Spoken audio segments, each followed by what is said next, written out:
We're going to be looking at your speed choice and how it affects your ability to stop your car. We all drive a few miles an hour over the speed limit and we don't really perceive it to be a problem. We do 35 in a 30 and 85 on the motorway. But what I want to do is highlight how this small increase in speed can seriously affect your ability to stop your car and stay safe. In order to show this exercise off at its best, we're going to use a disused airfield at Upper Heyford. We've got exclusive use, so there's no chance of us bumping into anybody else. And of course, the tyres on our car are in great condition. The car is now doing a steady 30 miles an hour. When I'm alongside the right marker, I'm going to hit the brakes as hard as possible. And I'm so confident that this car will stop this side of the cones that our cameraman is happy to film the other side of the cones.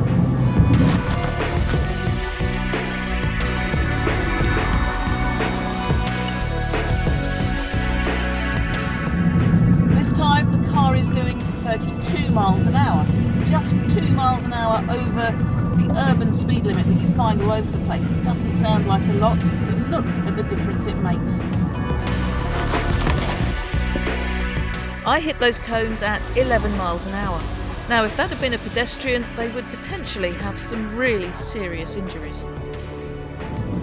I'm now going to try this exercise at 40 miles an hour and compare it to the stopping distance at 45 miles an hour. So I've got a new cone to brake alongside, and our very brave cameraman is back in the line of fire.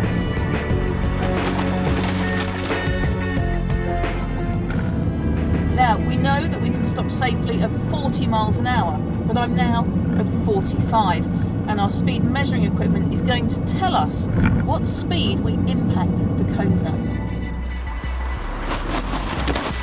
At 45 miles an hour, we measured my speed of impact with the cones at 33 miles an hour. That's enough to kill.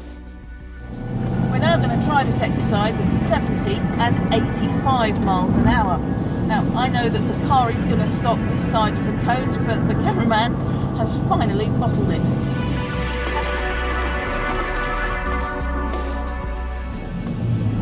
I know at 70 miles an hour the car will stop right at the cones, so at 85 it's going to go flying through them. It's going to be horrible, and I really don't want to damage this car, so I've moved the cones out of the way and we've put our crude 4x4 at the end of the line so you can see how much speed I'm carrying as I pass it.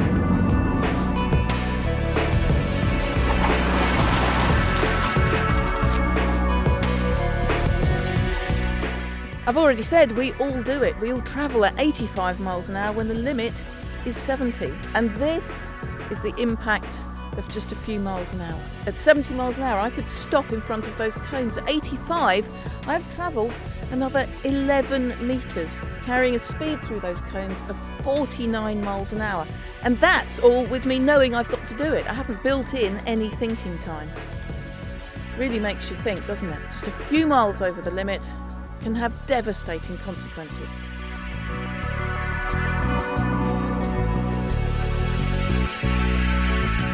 Let me show you something else. Travel at the same speed, 70 miles an hour, and use the same braking point, but in a car that's bigger and heavier.